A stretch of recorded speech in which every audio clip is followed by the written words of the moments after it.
Hello everyone, welcome back to Boma fresh.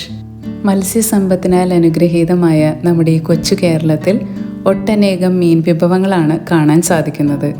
ഊണിനൊപ്പം ഒരു മീൻ പൊരിച്ചത് കൂടെ ഉണ്ടെങ്കിൽ അതൊരു പ്രത്യേക ആസ്വാദനം തന്നെയല്ലേ. പല രീതിയിൽ മീൻ പൊരിച്ചതുണ്ടാക്കാമെങ്കിലും ഹോട്ടലിൽ നിന്നും കിട്ടുന്ന മസാലയിൽ പൊതിഞ്ഞൊരു മീൻ പൊരിച്ചതിൻ്റെ രുചി അതൊന്ന് വേറെ തന്നെയാണ്. ഇന്ന് നമ്മൾ പരിചയപ്പെടാൻ പോകുന്നത് ഹോട്ടൽ സ്റ്റൈൽ മീൻ പൊരിച്ചതിൻ്റെ റെസിപ്പിയാണ്. അപ്പോൾ ഇതെങ്ങനെ തയ്യാറാക്കാമെന്ന് നോക്കാം. ഇവിടെ ഞാൻ എടുത്തിരിക്കുന്നത് 500 ഗ്രാം കാളാഞ്ചി എന്ന മീനാണ്. മീൻ ഇതുപോലുള്ള പീസസായോ അല്ലെങ്കിൽ മുഴുവനോടെ മസാല നന്നായി പിടിക്കത്തക്ക രീതിയിൽ വരഞ്ഞോ എടുക്കുക. ഇനി മീനിൽ അരച്ചു പുരട്ടാനായിട്ടുള്ള മസാല എങ്ങനെ റെഡിയാക്കാമെന്ന് നോക്കാം.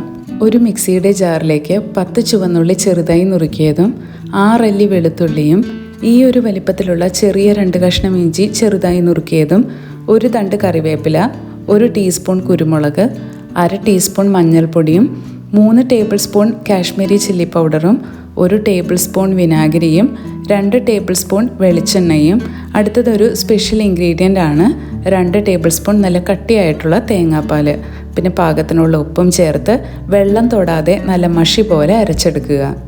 ഇത് കുറച്ചധികം തന്നെ മസാലയുണ്ടാകും. മീൻ കഷ്ണങ്ങളിൽ ആവശ്യമായിട്ടുള്ള മസാല പുരട്ടി 15 മുതൽ 20 മിനിറ്റ് വരെ റെസ്റ്റ് ചെയ്യുന്നതിനായി മാറ്റിവെക്കുക. 20 മിനിറ്റിന് ശേഷം ഒരു പാനിൽ വറക്കുന്നതിനാവശ്യമായിട്ടുള്ള വെളിച്ചെണ്ണ ഒഴിച്ചു കൊടുക്കുക. വെളിച്ചെണ്ണയിൽ മാത്രം ഇത് തയ്യാറാക്കാൻ ശ്രദ്ധിക്കുക, കാരണം അതാണ് ഇതിൻ്റെ ഒരു ടേസ്റ്റ് തരുന്നത്. വെളിച്ചെണ്ണ ചൂടായ ശേഷം മീഡിയം ഫ്ലെയിമിൽ മീൻ കഷ്ണങ്ങൾ ഓരോന്നായി ഇട്ട് ഷാലോ ഫ്രൈ ചെയ്തെടുക്കുക. ഒരിക്കലും ഇത് ഡീപ്പ് ഫ്രൈ ചെയ്യരുത്. മീൻ നല്ല ജ്യൂസിയും സോഫ്റ്റും ആകുന്നതിന് വേണ്ടിയാണ് ഇങ്ങനെ ചെയ്യുന്നത്. മീനിൻ്റെ ഓരോ വശങ്ങളും 4 മുതൽ 5 മിനിറ്റ് വരെ ഫ്രൈ ചെയ്ത ശേഷം കോരി മാറ്റുക. ഇതിൽ നിന്നും കൂടുതലായിട്ടുള്ള എണ്ണ മാറ്റിയ ശേഷം ലോ ഫ്ലെയിമിലേക്ക് ആക്കുക. എന്നിട്ട് ഇതേ എണ്ണയിൽ തന്നെ ബാക്കിയുള്ള അരച്ച മസാല കൂടെ ചേർത്ത് കൊടുക്കുക. ഇത് 3 മുതൽ 4 മിനിറ്റ് വരെ തുടരെ ഇളക്കി കൊടുത്ത് ഇതിൻ്റെ പച്ചമണം മാറ്റിയെടുക്കണം. മസാല നന്നായി മൂത്ത് ഇതിൻ്റെ കളർ ഇതുപോലുള്ളൊരു ഡാർക്ക് റെഡിഷ് കളറിലേക്ക് ആകുമ്പോൾ ഇതിലേക്ക് 1 കപ്പ് കട്ടി തേങ്ങാപ്പാലൂടെ ചേർത്ത് നന്നായി മിക്സ് ചെയ്യുക. ഇതാണ് ഇതിൻ്റെ ഒരു ടേസ്റ്റ് മേക്കർ എന്ന് പറയുന്നത്. അതുകൊണ്ട് ഈ ഒരു സ്റ്റെപ്പ് ആരും സ്കിപ്പ് ചെയ്യരുത്. ഇനി ഇത് തിളച്ച് കുറച്ചൊന്ന് വറ്റി കുറുകി എണ്ണ തെളിഞ്ഞു വരുമ്പോൾ ഇതിലേക്ക് 2 തണ്ട് കറിവേപ്പില ചേർത്ത് കൊടുക്കുക. അതിനുശേഷം വറുത്ത് വെച്ചിട്ടുള്ള മീൻ കഷ്ണങ്ങളും ചേർത്ത് പൊടിയാതെ ഇതിനെ മസാലയിൽ നന്നായി കോട്ട് ചെയ്തെടുക്കുക. ഒരു 3 തണ്ട് കറിവേപ്പില കൂടെ ഞെരടി നന്നായി ഇതിലേക്ക് ചേർത്ത് കൊടുക്കുക. അടുത്തതായി ഇതിലേക്ക് ചേർത്ത് കൊടുക്കുന്നത് അരനാരങ്ങയുടെ നീരാണ്. ഇത് ഓപ്ഷണലാണ് കേട്ടോ, വേണമെങ്കിൽ മാത്രം ചേർത്താൽ മതി. അങ്ങനെ വളരെ രുചികരമായ ഹോട്ടൽ സ്റ്റൈൽ മീൻ പൊരിച്ചത് ഇവിടെ റെഡിയാണ്.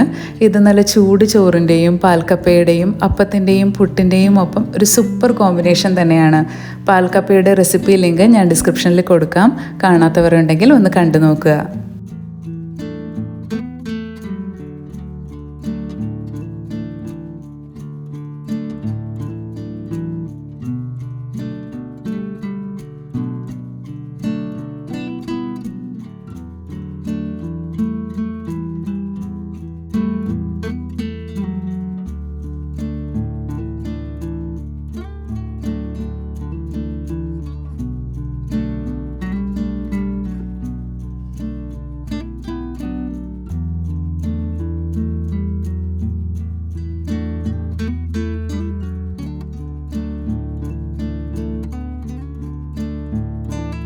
അപ്പോൾ വീഡിയോ ഇഷ്ടമായിട്ടുണ്ടെങ്കിൽ ലൈക്കും ഷെയറും സബ്സ്ക്രൈബും കൂടെ ചെയ്ത് ചാനലൊന്ന് സപ്പോർട്ട് കൂടി ചെയ്യണേ.